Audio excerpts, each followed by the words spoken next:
Hello everyone and welcome to the stream. It's Thursday, October 6th. Today's cool fact is that in 1956 Dr. Albert Sabin announced his oral vaccine against polio was ready to test. Now, let's get ready for Persona.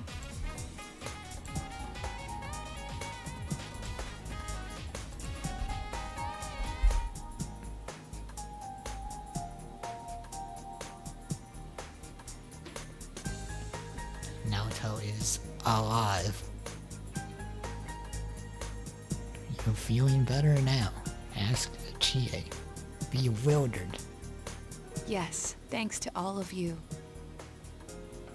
I'd like to thank you once again for what happened. Don't mention it. But hey, your uniform.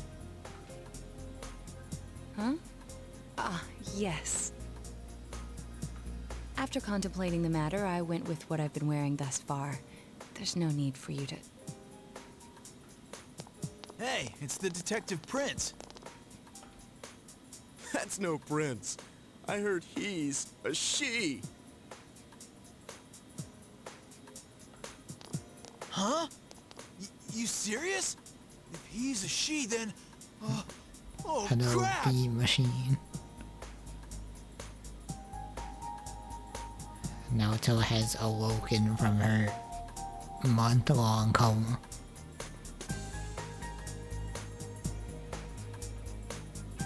Kinda disappointed. But then again, there's something neat about it. Yeah, if you look at it a certain way, doesn't she seem pretty cool? It is pretty cool.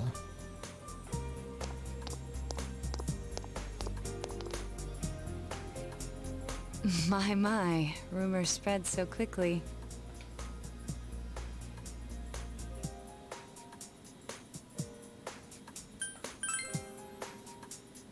Thank you. But it doesn't bother me at all. There's no need to worry on my behalf. So please, treat me as you did before. That aside, I'd like to discuss the case with you all.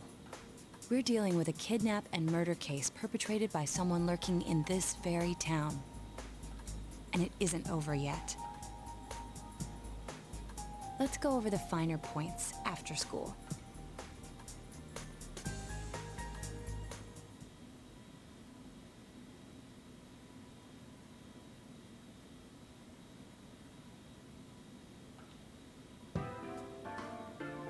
First, I heard the doorbell ring.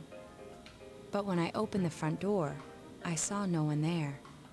Just as alarm bells sounded in my mind, someone grabbed me roughly from behind and covered my mouth with something.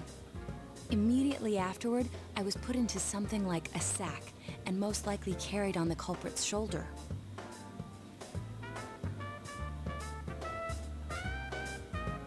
Wow, how could you remember all that?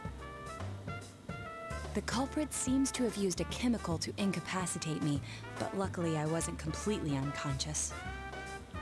I've developed a tolerance for chemicals. I had been expecting a trick along those lines, so I was somewhat prepared. And of course, I was desperate to gather as much information as I could. But secret is to not breathe it. No wonder you're an ace detective. That ain't something to be proud of. You are too damn calm about all this. Judging by their actions and body type, I'd say the culprit is definitely a man. I heard no conversations or voices, so I believe he is acting alone. It's after that that things get murky. I felt a single impact, which I assume is when I was thrown inside the TV. But the time from kidnapping to that point seemed too short. It was a matter of minutes.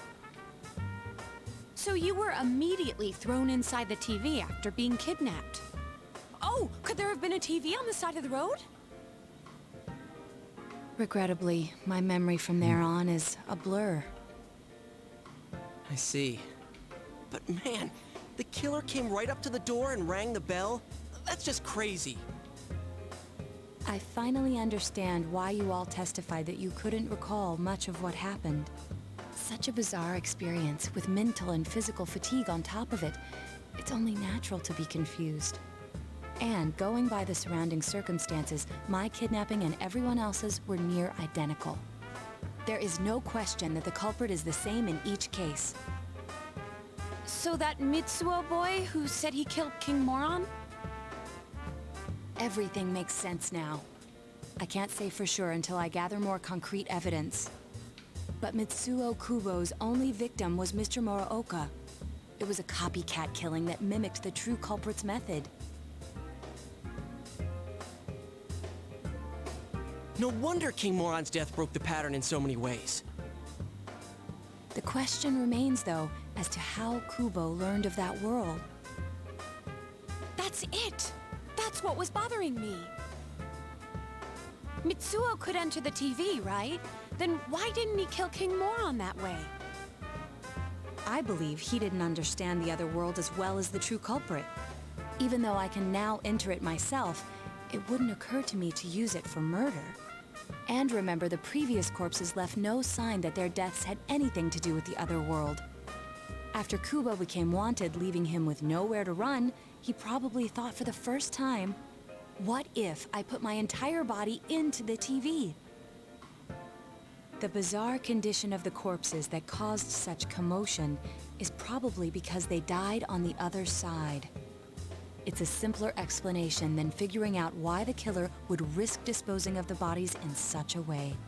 Which means their inexplicable condition of being hung on a foggy day wasn't due to the culprit making a statement. Much of our speculation could be tested if we could ask Kubo in person. However, I've unfortunately been taken off the investigation, and I highly doubt that the police will believe any of this. They wouldn't admit that it wasn't Mitsuo in the first place. Once you've said something on TV, it's not easy to admit you were wrong. I believe the primary cause of my dismissal was because I raised that possibility to them.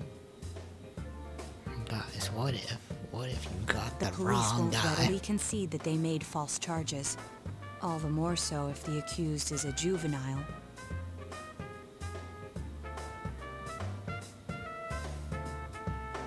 In fact, the overwhelming sentiment with the police force is to end this case with his arrest. Even if it's possible there's another killer? Those dickheads. I had a feeling that would be the case. Not that I trusted him in the first place. But, Naoto, if you were that calm when it happened to you, couldn't you have, I'm not saying you should have caught him, but isn't it kind of sad for an ace detective to go down that easily? Why didn't you do more? Why didn't you set cameras around it? Capture the killer's face as they were kidnapping you. You could have prepared a lot more. To tell you the truth, I was really scared. I'm sorry. It can't be helped. None of us could resist the culprit either. Don't forget, Naoto-kun is younger than us, and she's a girl. Oh yeah, that's true. I keep forgetting when I see her talking like this. You know, Naoto? What is it? You got balls. For a girl. No comment. Regardless, I have no doubt that the culprit will continue with his attacks. We can only watch and wait for him to make the next move. But this is no longer a mere job or someone else's affair. I want to know the truth of why we were targeted.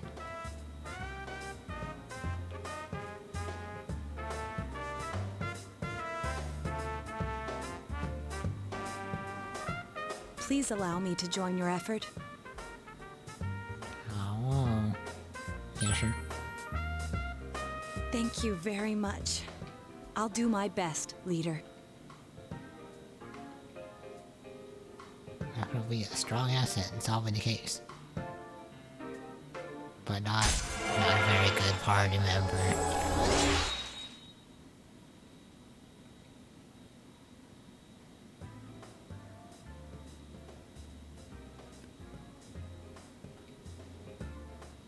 Since I'm the king of the geniuses, I knew it would work out this way. Ta-da! Now Chan's glasses. But maybe I can use her in the dungeon a little bit for fun. Thank you. Don't know if I have to like buy her equipment or if her They stuff told would me be good about you, enough for Teddy. it. I can sympathize with your drive to find yourself. If I may help in any way, let me know. Wow, what a nice girl. True culprit is still at large. For now, you just have to wait for him to make the next move.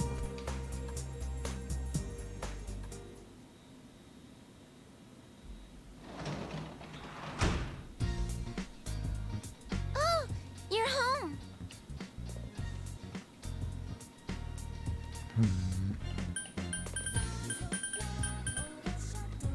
Zero is number 6.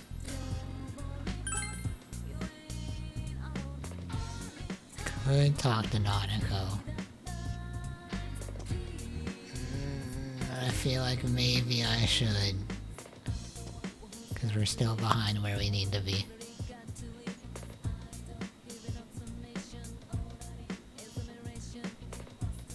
The alternative is talking to the nerd.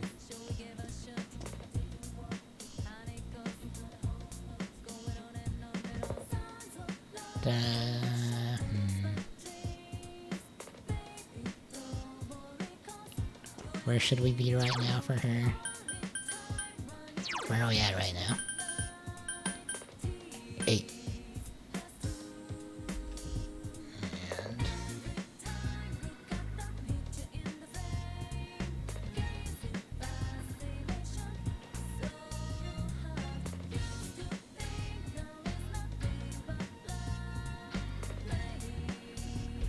thinking.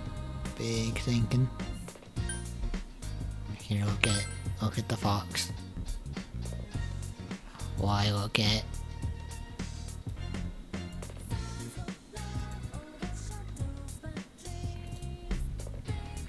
my trusty little guide on where we should be.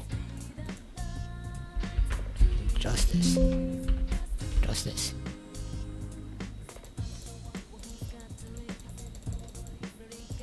Four, 5, 6.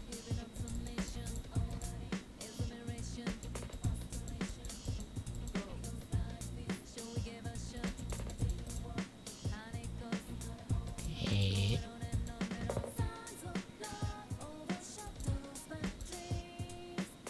9.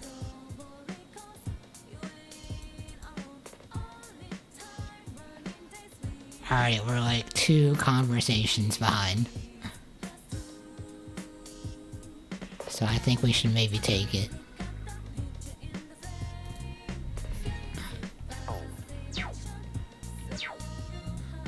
Hello, Nanako.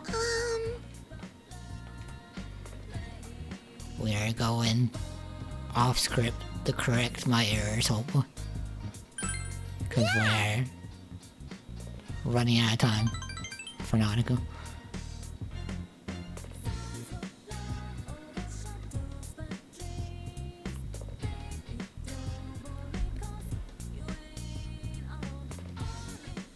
Screw you, Shu. You're not getting tutored today.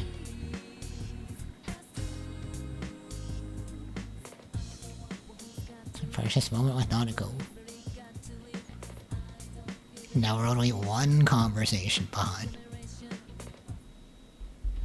And now, that'll be all for tonight. Have a good night, and I'll see you tomorrow.